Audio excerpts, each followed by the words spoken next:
Chef Luway. Luway ba? Hindi ko sure. Orange chicken po. Ay no, may mga nakasabit silang lechon. Pero hindi yan bibilad pa. Ang best seller doon na ito, fried chicken with yang chow. Pero ako, ayun kinuha natin, orange chicken with yang chow. Ayaw ko na kasi mag-chicken. May chicken din to, diba? Bawa the hell. Look at that.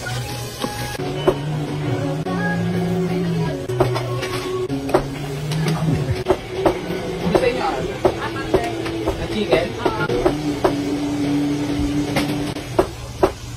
Thank you. Kaming tao dito eh. So we have to eat it fast. Baka mamaya may kumuha nito eh. Na viewers ko. De joke lang. Ang init na din ah. Oh. Ito, lasa mo talaga sa chicken.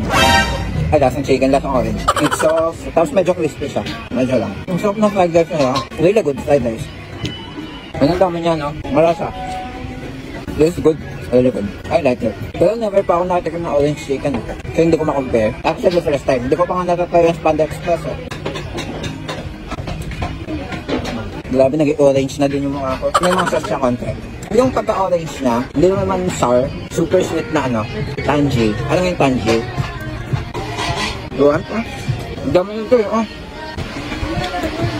Ayan, dito sila sa harap ng Baclaran Church. At alam, maraming kainan dito eh. Pwede din kayo umupo dito or humiga.